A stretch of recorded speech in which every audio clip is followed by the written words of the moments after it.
Hola, salut à tous.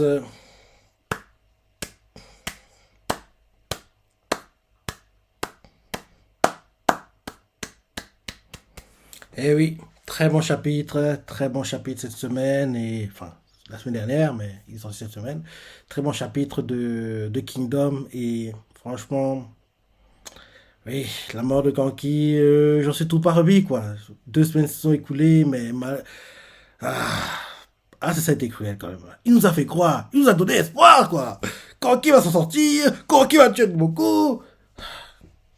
Mais non, il est mort. Et il est mort. Et dans ce chapitre-ci, on commence à voir les manœuvres post-mort de Kanki, entre guillemets, quoi. Donc c'est un peu ça. Dans le début du chapitre, on montre en gros le cadavre de Kanki, Rengoku, Goku.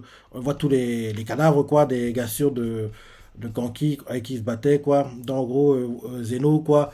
Et là, on voit en fait que le cadavre de Naki est pas trop loin de Kanki. Et on voit en fait que Naki a tout fait pour s'approcher du cadavre de Kanki, quoi. Et on voit que les soldats de gens se disent que franchement, heureusement que oui, Bafuji a marqué Naki et l'a terminé, quoi. Parce que oui, il était en gros patron de nous atteindre, c'est ça.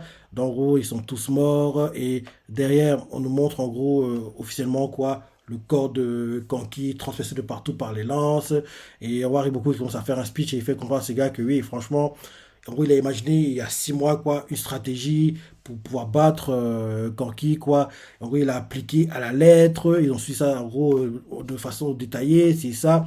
Mais ils ne s'attendaient pas à ce que pour battre un tel soldat, quoi, battre un tel général, ils aient autant de pertes, quoi. Parce que oui, ils voient clairement que ils ont eu trop de pertes par rapport à ce à quoi ils s'attendaient, quoi. En gros, par rapport à ses prévisions, quoi. Ils ont perdu plus de soldats que prévu, quoi. Et en gros, ils s'attendaient pas à ça. D'ailleurs, on voit une vue aérienne, quoi, de la zone où est Kanki, quoi. On voit en fait que le chemin que Kanki a emmené pour atteindre Riboku, et sur ce chemin-là, justement, il y a en gros ouais, plein de cadavres parce que, oui, rappelle-toi, il tuait pour atteindre Riboku et s'arrêter juste devant son visage, quoi. En gros, avec l'épée qui était brisée, quoi. Donc, oui, on voit que Riboku fait comprendre, c'est ça que, oui, franchement, oui, j'ai préparé une stratégie il y a 6 mois, quoi, mais on a eu trop de pertes par rapport à ce à quoi je m'attendais et que, franchement, vu tout ce qui s'est déroulé, quoi, ils pensent que, actuellement, là, ce qu'ils ont fait, là, en fait, ils ont battu, en fait, oui, l'homme le plus puissant parmi les 6 grands généraux de Chine, quoi. En gros, vu ce qu'il dit pour lui, parmi les 6 grands généraux de Chine, c'était Kanki le plus fort. Même si,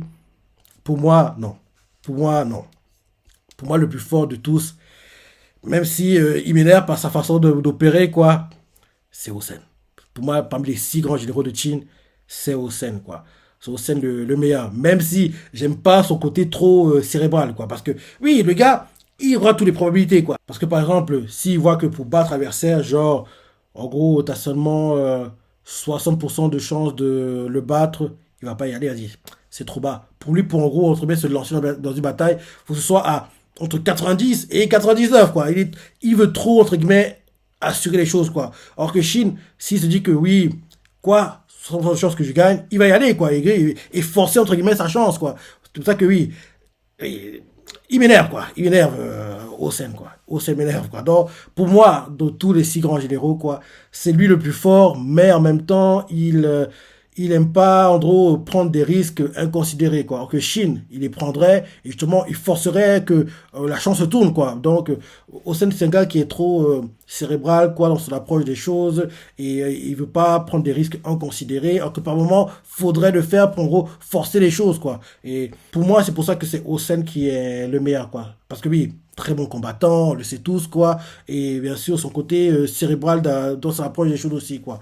C'est ça qui fait pour moi que, oui, c'est lui le meilleur, quoi. Parce que, genre, les stratégies que Riboku a mis en place pour battre Kanki, quoi. Oui, Hossein il aurait vu, il aurait compris, anticipé, et puis avoir même un, deux, trois, voire 4 coups d'avance, quoi. Parce que rappelle-toi, quand en gros, il se battait pour récupérer Gyo, quoi. Gyo, oui, pour récupérer Gyo. En gros, il y avait eu en fait, oui, le moment, le ravitaillement, quoi. Sun Siju, elle brûlait les provisions de Chin. Et justement, quand les provisions étaient brûlées, quoi, en gros, Osed avait anticipé que ça arriverait. Donc, oui, il a déjà préparé en fait que oui, quand les provisions sont détruites, quoi, derrière, on va acheter les provisions à l'état de Chi, quoi. Donc, en gros, ce genre de choses, quoi. Il a anticipé que oui, des choses allaient arriver. Alors que oui, C'était même pas sûr que ça allait arriver, quoi. Donc, il a anticipé les provisions. En plus, derrière, pour amener les provisions, il a anticipé que oui, la route, en gros, Chin-Gyo, quoi, c'est ça, elle serait bloquée. Les provisions qui vont venir depuis là vont être, en gros, capturées par Jao, quoi. Donc,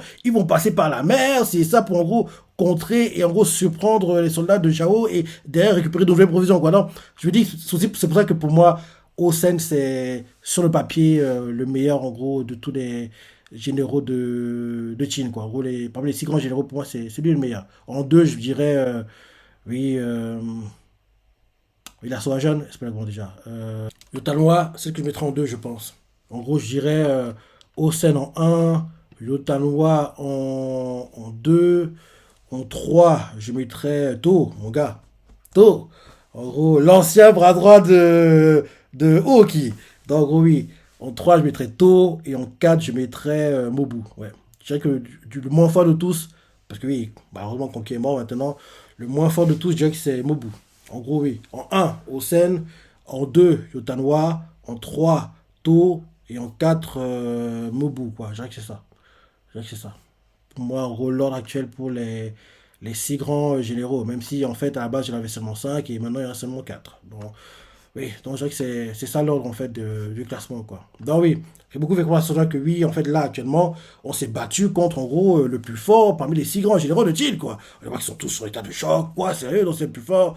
Derrière, on voit cela de Kwakuko qui arrive, et ils font oui, ça arrive beaucoup, oui, ils ont supplié, sinon en gros décapité, en gros le cadavre de Kanki, exploser sa tête, envoyer à la capitale, ses membres, en gros, aux résidences de Kocho et ses 3 généraux, en gros ils font oui, laissez-nous le faire, c'est ça, en plus les gens de Kanki aussi, on fera pareil, quoi, en gros on coupe pas leur tête, on va l'exploser, c'est ça.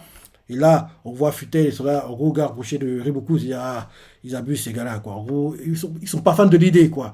Derrière, Riboku leur fait. Je vous l'interdis. Et il n'est pas fou, il a raison parce qu'il sait très bien que s'ils font ça, parce que oui, ce que Kanki a fait, quoi, genre, oui, massacrer 100 000 hommes, exploser des cadavres, faire un arbre de cadavres, rappelle-toi, ce genre de choses, quoi. Ça fait que oui, l'animosité, la haine que les soldats ont pour l'adversaire, quoi, augmente, augmente, augmente. En gros, ça les galvanise, ça les rend quasiment injouables. Ils sont comme des zombies derrière, quoi.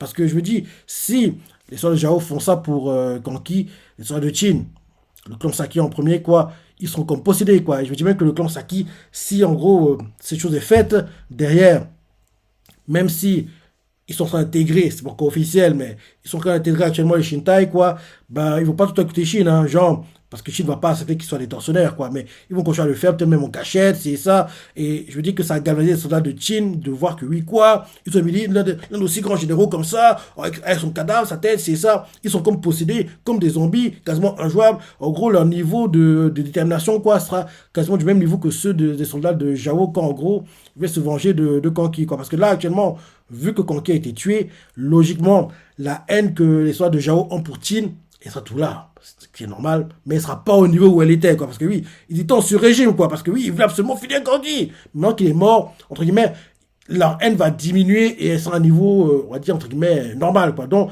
en gros, il y aura plus les moments où tu vois, genre, les gars, ils servent en fait de bouclier, quoi, pour que derrière, le coéquipier arrive par derrière et plante l'ennemi, il y aura plus ce genre de choses, quoi. Parce que oui, là, maintenant que Kanki est mort, la personne qui détestait le plus, quoi, n'est plus là. Donc, en gros, la haine qu'ils avaient, quoi, elle sera plus au niveau, parce qu'ils étaient, oui, en sur-régime. Elle était trop élevée, quoi. Là, il va revenir à un niveau à peu près normal.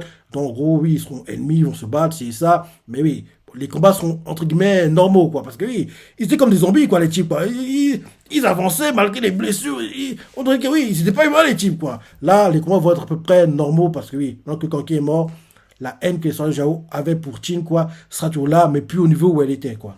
Par contre, si Jao avait en gros exposé le cadavre de Kanki, quoi, en gros, ce qu'ils ont en gros fait subir à Chin, quoi, ceux qui l'auraient subi derrière, quoi. En gros, la haine que Chin aurait pour eux aurait été à un niveau tellement élevé que oui, ils seraient devenus injouables, ils auraient été oui, comme des zombies, quoi. Donc là, les combats vont être à peu près normaux, quoi. Et Riboku, vu comment il est intelligent, il est pas fou, quoi. Il va pas, entre guillemets, donner le bâton pour se faire battre, quoi. Donc, il fait non, je vous l'interdis, quoi. Je vous l'interdis. Les soldats de Kwaku sont choqués. Sérieux? Vous allez vraiment faire preuve de compassion envers cet homme qui a commis autant d'injustices? Et beaucoup leur fait, oh que si. Parce que oui, il sait que ce serait une erreur à ne pas faire. En plus de ça, il y a d'autres problèmes qui se posent. Actuellement, les combats, même si, entre guillemets, Jao, ils ont battu Kanki, c'est ça.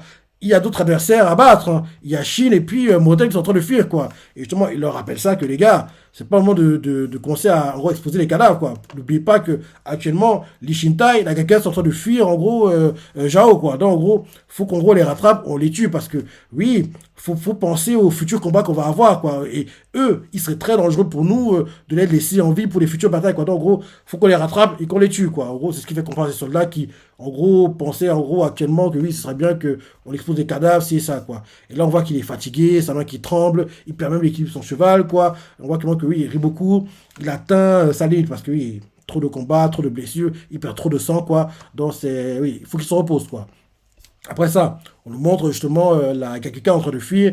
On nous fait comprendre comme quoi, à la base, la Gakuka, ils se battaient contre l'armée de Suin Shiju, quoi. Et derrière, l'armée de Kotsumi Naku, quoi, est venue pour les prendre en tenaille, quoi. Ils ont réussi à fuir la tenaille. Ils sont en train de fuir et actuellement, ils sont poursuivis par l'armée de Suin Shiju et Kotsumi Naku, quoi. Donc c'est ça. Et on voit que l'arrière, en gros, de la Gakuka, tous les soldats sont en train d'être tués.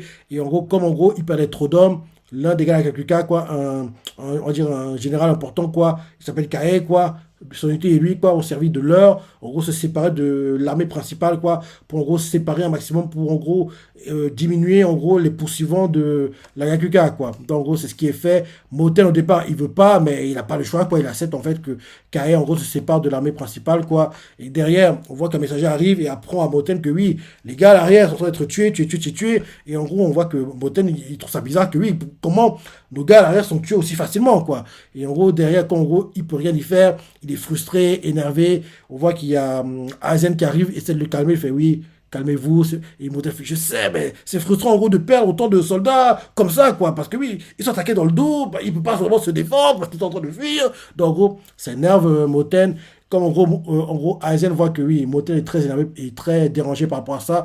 Aizen se propose, quoi, il fait oui, je vais aller à l'arrière, quoi, et régler les problèmes à l'arrière, quoi. Comme ça, je fermerai la marche, et en gros, s'il y a des problèmes, quoi, je vais en gros colmater les brèches, ce genre de choses, quoi. Moten n'est pas fan de l'idée, mais il lui fait, gars, t'as revenir vivant, hein? Et elle fait, t'inquiète pas, je vais revenir vivant, je t'ai pas assez servi, donc il faut que je revienne vivant, quoi. Parce que sur le papier, actuellement, Aizen, ça m'a surpris d'ailleurs, ça, c'est le numéro 2. Moi, je pensais que ce serait Rikusen qui deviendrait le numéro 2, parce que oui, Rikusen a tout été là depuis le début, entre guillemets, quoi. Mais en fait, c'est Aizen qui était à la base à l'armée de Mobu, quoi, qui est devenu le numéro 2 de Moten. C'est vrai que si le papier aussi, entre les deux, c'est lui qui a le plus d'expérience, parce que oui, l'armée de Mobu, les batailles qu'ils ont vécues, c'est ça.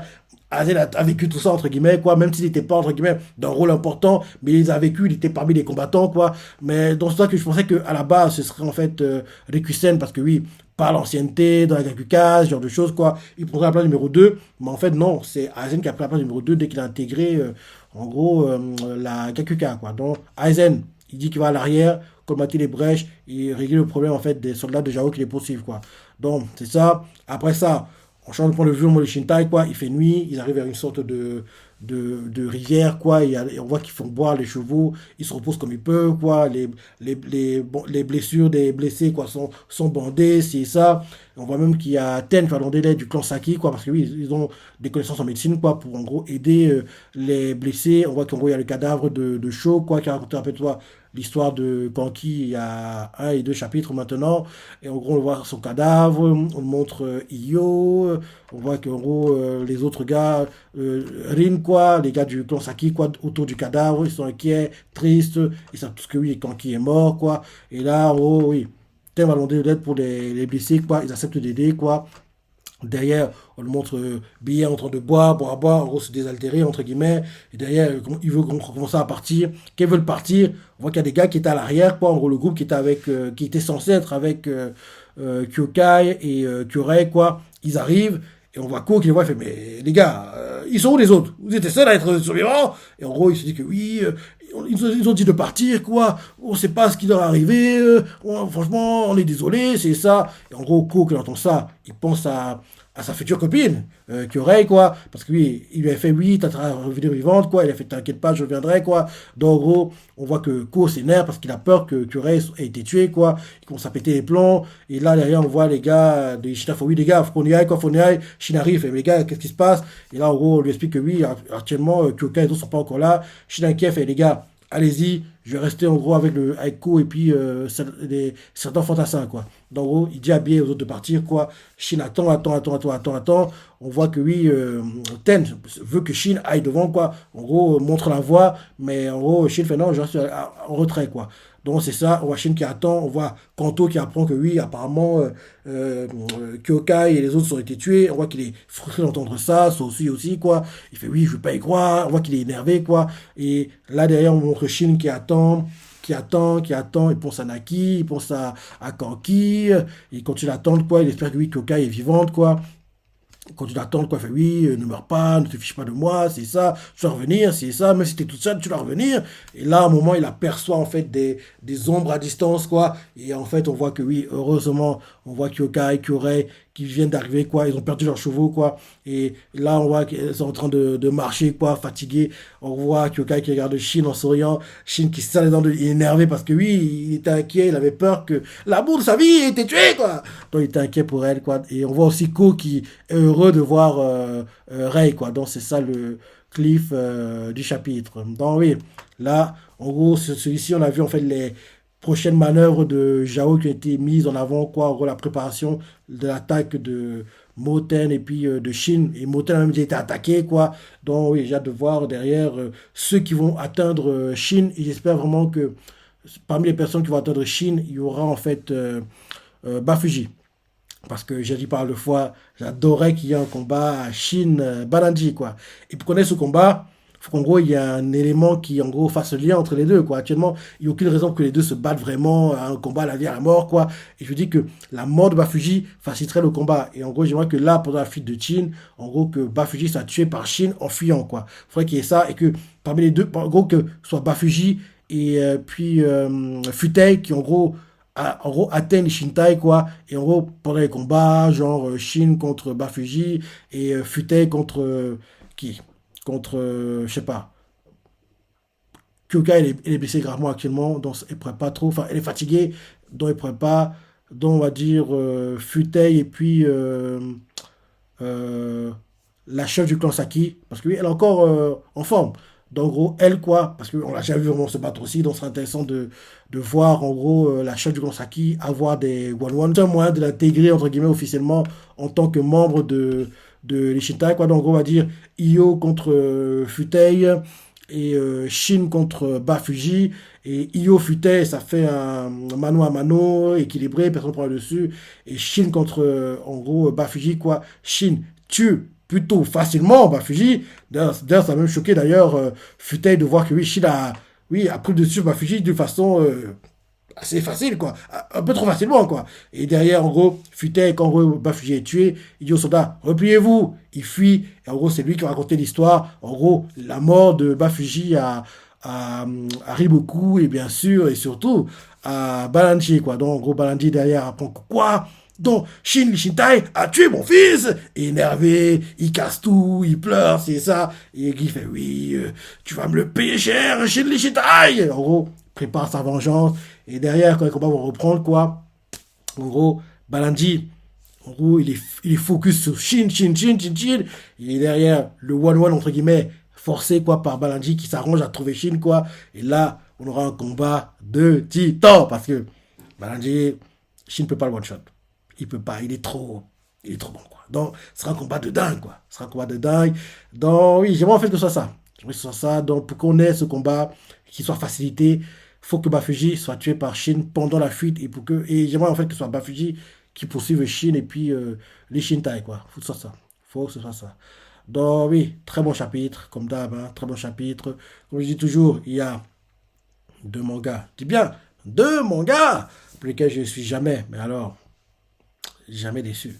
Ces mangas sont chez Kyokujin qui, malheureusement, est terminé, mais heureusement, on aura The Last Season, partie 3 deuxième partie.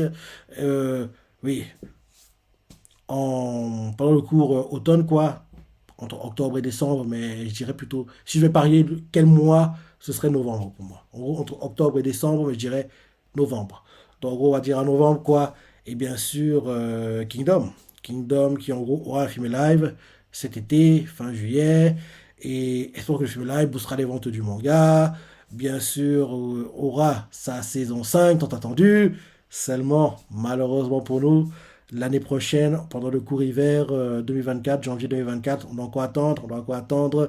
Et oui, cet arc-là, c'est entre guillemets une sorte de jubilé pour Kanki, parce que c'est là où Kanki est beaucoup. Kanki montre en gros tout son arsenal, quoi. Toutes ses qualités, en gros, de général, quoi.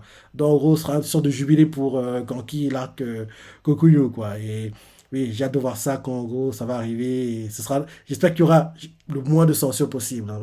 Parce que faut absolument que la porte de cadavre ne soit pas censurée. Parce que pour moi, c'est l'élément clé de l'arc. Rappelle-toi, la porte de cadavre fait que mon gars qui fuit le combat, enfin, quitte les combats, quoi, retourne à Rigal pensant que oui, en gros, Corki a envoyé des gars pour tuer sa famille, en gros, il fuit, quoi, enfin, il quitte les combats, dès qu'il quitte les combats, ça facilite le travail derrière pour Shin pour battre Keisha, donc en gros, derrière Shin bat plus facilement Keisha, quoi, donc, oui, j'ai hâte de voir tout ça, quand en gros, on aura l'animé, donc, très bon chapitre, tu as pensé, les parties que tu as préférées, laisse des commentaires, like et... Allez, salut!